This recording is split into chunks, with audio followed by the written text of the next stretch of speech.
అందరికీ నమస్తే అండి.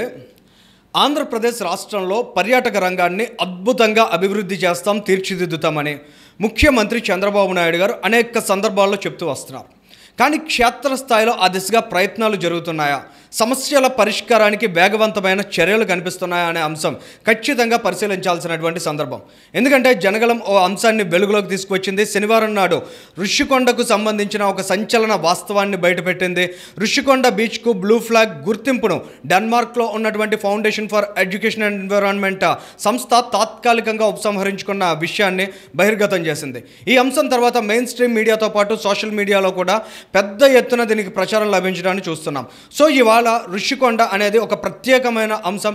ఆంధ్రప్రదేశ్ రాష్ట్రంలో పర్యాటకానికి అద్భుతమైన ప్రదేశంగా చూడాలంటే విశాఖ నగరం ప్రతి ఒక్కరికి గుర్తుకు వస్తుంది. అటువంటి విశాఖ నగరానికి మణిహారంగా చెప్పదగ్గ ప్రాంతం ఋషికొండ బీచ్. ఇవాళ ఋషికొండ ప్రాంతాన్ని కావచ్చు, ఋషికొండ బీచ్ను కావచ్చు, జగన్మోహన్ రెడ్డి గారు ఆ రోజుల్లో ఏ రకంగా నిర్లక్ష్యం చేశారో, ఆయన చర్యలు పోకడల కారణంగా ఏ విధంగా ఆ బీచ్ నష్టపోయిందనే అంశాలను మేము శనివారం నాడు చేసినటువంటి కథనంలో చాలా క్షుణ్ణంగా వివరించాం. కానీ ఇవాళ ప్రత్యేకమైన అంశం ఏంటంటే, నెలలు గడుస్తున్నాయి, కూటమి ప్రభుత్వం అధికారంలోకి వచ్చింది. ఈ పాలనలో ఋషికొండ బీచ్కి అవసరమైనటువంటి పర్యాటక వసతులు కల్పించడం, మౌలిక సదుపాయాలను మెరుగుపరచడం, అక్కడ దెబ్బతిన్నటువంటి నిర్వహణను తిరిగి గాడిన పెట్టడం, ఈ అంశాల మీద పర్యాటక శాఖ మంత్రిగా కందుల దుర్గేష్ గారు ఏ మేర దృష్టి సారించారనేది ఖచ్చితంగా ఇక్కడ రివ్యూ చేసుకోవాల్సిన అంశం. ఎందుకంటే మంత్రిగా పర్యాటక శాఖ బాధ్యతలు చేపట్టిన తర్వాత కందుల దుర్గేష్ గారు ఇప్పటి వరకు ఋషికొండకు రాలేదనే విమర్శలు ఆయన మీద ఉన్నాయి. ఋషికొండ బీచ్ ఎదుర్కొంటున్నటువంటి సమస్యలకు సంబంధించి జనగలం కొద్ది నెలల క్రితమే ఒక స్పష్టమైనటువంటి సమాచారాన్ని కూడా ప్రతి ఒక్కరి ముందు ఉంచింది. అందులో అనేక మంది సందర్శకులు కూడా తాము ఎదుర్కొంటున్న ఇబ్బందులు చెప్పారు. ముఖ్యంగా అక్కడ ట్రాఫిక్ కష్టాలు కావచ్చు, అక్కడ టాయిలెట్స్ ఇబ్బందులు కావచ్చు, మహిళలు ఎదుర్కొంటున్న సమస్యలు, అసలు బ్లూ ఫ్లాగ్ నామ్స్కి అనుగుణంగా బీచ్లో ఏ ఒక్క సందర్భం కూడా కనిపించకపోవడాన్ని అక్కడ మనం ప్రత్యేకంగా గమనించాల్సినటువంటి అంశం. ఈ విషయాన్ని ఒక్కసారి మనం అబ్జర్వ్ చేసినట్లయితే దీనికి సంబంధించిన visitors facing severe problems in Rushikonda beach Vizag tourism అని మేము పెట్టాం. 66,000 మందికి పైగా ఈ వీడియోని వాచ్ చేశారు. అనేక కామెంట్స్ కూడా వచ్చాయి. AP government should take responsibility అన్నారు. వైజాగ్లో ఎవరు సెక్యూరిటీ చెప్పేది వినడం లేదు, కానీ జనాల్ని కంట్రోల్ చేయాలంటే ఋషికొండ బీచ్లో సెక్యూరిటీ సిబ్బందిని ఖచ్చితంగా పెంచాలన్నారు. ఇలా అనేక సజెషన్స్ ముఖ్యంగా ప్రజల వైపు నుంచి కూడా ఈ స్టోరీలో ఉన్నాయి. ఇది లింక్ డిస్క్రిప్షన్లో మేము ప్రొవైడ్ చేస్తున్నాం, దాన్ని కూడా మీరు వాచ్ చేయొచ్చు.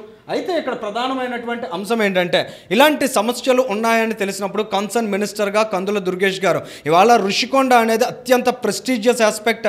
జగన్మోహన్ రెడ్డి గారు ప్రభుత్వ హయాంలో ఋషికొండను ఏ స్థాయిలో విధ్వంసం చేశారో, అక్కడ పర్యాటకాన్ని దెబ్బతీసే దిశగా ఎలాంటి చర్యలు చేపట్టారనేది ప్రతి ఒక్కరూ కూడా మాట్లాడుకున్నారు.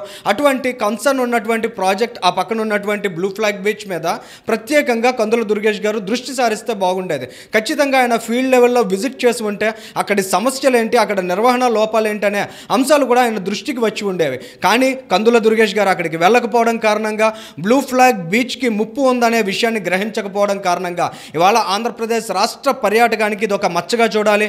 ఆంధ్రప్రదేశ్ రాష్ట్రంలో పర్యాటకాన్ని శరవేగంగా అభివృద్ధి చేయాలి. రానున్న రోజుల్లో ఇంకేజంలో ఉండవు, టూరిజం తప్ప అనే లక్ష్యంతో చంద్రబాబు నాయుడు గారు మాట్లాడుతూ ఉంటే ఇవాళ కన్సర్న్ మినిస్టర్స్ కావచ్చు, అధికారులు కావచ్చు, ఆ దృక్పథంతో ఆలోచనతో పనిచేయాల్సినటువంటి సందర్భం ఉంది. ఇవాళ మనం ఋషికొండ బీచ్కి సంబంధించినటువంటి అంశాన్ని గమనించినట్లయితే పర్యావరణ స్పృహ, పర్యావరణ అవగాహన, పర్యావరణ సంరక్షణ అనేది అత్యంత కీలకమైనవి. జగన్ రెడ్డి గారి ప్రభుత్వ హయాంలో ఋషికొండను విధ్వంసం చేయడం ద్వారా పర్యావరణ స్పృహ లేదు, పర్యావరణ అవగాహన లేదు, పర్యావరణానికి భద్రత లేదనే విషయాన్ని చాలా స్పష్టంగా ఎస్టాబ్లిష్ చేశారు. ఏదైతే విధ్వంసానికి గురైన కొండ ఉందో దాన్ని తిరిగి మనం పునరుద్ధరించలేం. కానీ ఋషికొండ బీచ్లో ఉన్నటువంటి ఫెసిలిటీస్ మీద దృష్టి సారించవచ్చు. అక్కడ క్లీన్లీనెస్ దెబ్బతింది, హైజీన్ దెబ్బతింది, ఫెసిలిటీస్ అండ్ అమ్యూనిటీస్ అనేవి పూర్తిగా కనిపించినటువంటి సిచ్యువేషన్ కనిపిస్తోంది. ప్లాస్టిక్ ఫ్రీ జోన్గా ఉండాలి బ్లూ ఫ్లాగ్ బీచ్ అంటే, కానీ అక్కడ చూస్తే మొత్తం గందరగోళమైనటువంటి పరిస్థితులు మనం గమనించగలం.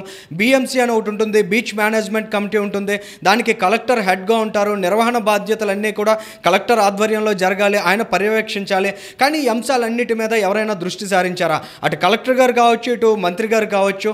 నిజంగా ఋషికొండకు ఈ రకమైనటువంటి ఇబ్బంది తలెత్తే అవకాశం ఉందనే విషయాన్ని ముందుగా గ్రహించి ఉన్నట్లయితే ఇవాళ ఈ రకమైనటువంటి సిచ్యువేషన్ ఖచ్చితంగా ఋషికొండకు వచ్చి ఉండేది కాదు.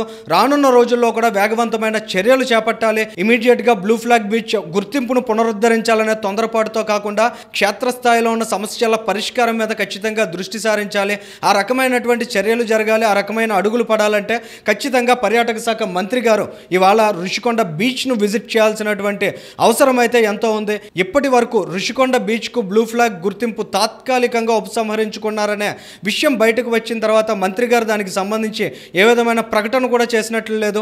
ఇలాంటి సందర్భం కానీ రానున్న రోజుల్లో కొనసాగినట్లయితే ఖచ్చితంగా ఆంధ్రప్రదేశ్ రాష్ట్ర పర్యాటకానికి ఈ రకమైన ధోరణి ఏమాత్రం మేలు చేయదనే విషయాన్ని ప్రతి ఒక్కరూ గమనిస్తూ ఉన్నారు.